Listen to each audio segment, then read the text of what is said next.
বিজেপিৰ বাহত জুই লাগিছে। নিৰ্বাচনী ফলাফলৰ পিছতেই বৃদ্ধি পাইছে জুইৰ তাপ।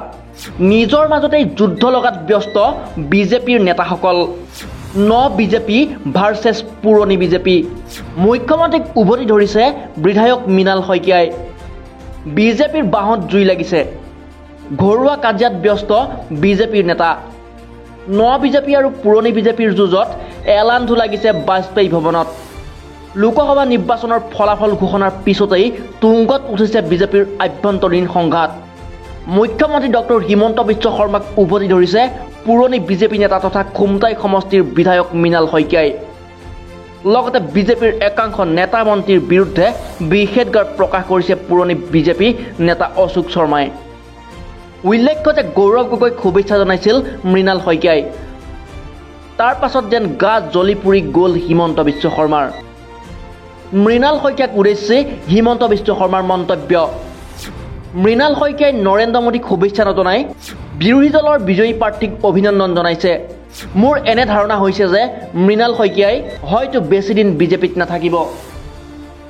হিমন্ত বিশ্বৰ এই মন্তব্যৰ পিছতেই অটল বিহাৰী বাজপেয়ী, লালকৃষ্ণ আদবানী আৰু মুৰলী মনোহৰ যোশীৰ ফটো শ্বেয়াৰ কৰি টুইটযোগে এইদৰে কয় মৃণাল শইকীয়াই।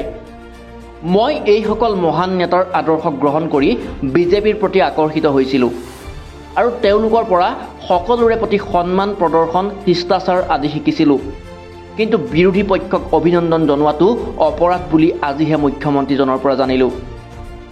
আনহাতে এই সন্দৰ্ভত প্ৰতিক্ৰিয়া প্ৰকাশ কৰি খুমটাই বিধায়কগৰাকীয়ে সংবাদ মাধ্যমৰ আগত কয়, মুখ্যমন্ত্ৰীৰ সোঁৱে বাৱে থকাসকলে মিছাকৈ মোৰ কথা লগাইছে, যাৰ বাবে ভুল বুজিছে মুখ্যমন্ত্ৰীয়ে।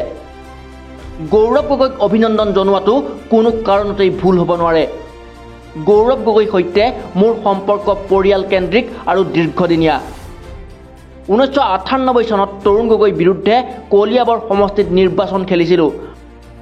2014 চনত গৌৰৱ গগৈৰ বিৰুদ্ধে নিৰ্বাচন খেলিছোঁ।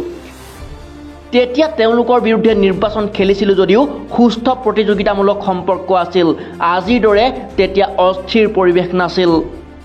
ইফালে মৃণাল শইকীয়াই যোৰহাট লোকসভা সমষ্টিৰ প্ৰাৰ্থী গৌৰৱ গগৈক অভিনন্দন জ্ঞাপন কৰা কাৰ্যকো সমৰ্থন জনাইছে অশোক শৰ্মাই। অশোক শৰ্মাই কৈছে, যোৰহাটলৈ মুখ্যমন্ত্ৰী, ৰাজ্যৰ সকলো মন্ত্ৰী যোৱাৰ পিছতো বিজেপি নিজিকিল।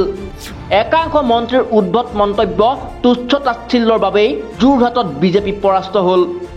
মন কৰিবলগীয়া কথা যে বিজেপিৰ আন এগৰাকী পুৰণি নেতা তথা ৰাজ্যিক বিজেপিৰ প্ৰাক্তন সভাপতি সিদ্ধাৰ্থ ভট্টাচাৰ্যইও গৌৰৱ গগৈক অভিনন্দন জ্ঞাপন কৰে। গৌৰৱ গগৈৰ যি বাকপটুতা, এই বাকপটুতাৰে তেখেতসকলক যথেষ্ট প্ৰভাৱান্বিত কৰিছিল। মই তেখেতক অভিনন্দন জনাইছোঁ। আৰু সঁচা ক'বলৈ গ'লে গৌৰৱ গগৈৰ আজি ৰাজনৈতিক অভিষেক হ'ল। কাৰণ ইমান দিনে দুটা ইলেকশ্যন আগতেও জিকিছে। এই ইলেকশ্যন জিকিছিলে তৰুণ গগৈৰ পুতেক বুলি। এইবাৰ কিন্তু গৌৰৱ গগৈয়ে নিজৰ দমত ইলেকশ্যন জিকিলে। গতিকে তেখেতক আমি কৃতিত্ব দিবই লাগিব। মুঠৰ ওপৰত এইদৰেই এতিয়া লোকসভা নিৰ্বাচনত ফলাফল ঘোষণাৰ পিছত আকৰ্ষণীয় ৰূপ লৈছে বিজেপিৰ অন্তৰ্কণ্ডলে। 2024 চনত যে এই অন্তৰ্কণ্ডলে বিজেপিক বিপদত পেলাব, সেই কথা এতিয়া নিশ্চিত হৈ পৰিছে। কিয়নো বিৰোধী ঐক্য ক্ৰমাৎ শক্তিশালী হৈ অহাৰ লগে লগে কমি আহিছে বিজেপিৰ কেন্দ্ৰীয় নেতাসকলৰ জনপ্ৰিয়তা। অসমৰ গৰিষ্ঠ সংখ্যক ৰাইজে গৌৰৱ গগৈক লৈ দেখিছে ৰাজ্য চৰকাৰৰ সপোন। এনে পৰিস্থিতিত ডলাৰ বগৰীৰ দৰে বাগৰি ফুৰা ন বিজেপিৰ ঠেলা গতা খাই কিমান দিনলৈ পুৰণি বিজেপিসকলে বিজেপিৰ হৈ নিষ্ঠাৰে কাম কৰি থাকিব, সেয়া সন্দেহৰ বিষয়। বিজেপি টানত পৰিলে যে হিমন্ত, পীযুষ আৰু জয়ন্ত মল্লৰ দৰে নেতাসকলে বিজেপিক লেং মাৰি আকৌ কংগ্ৰেছলৈ আহিবলৈ চেষ্টা কৰিব, সেয়া ধুৰুপ।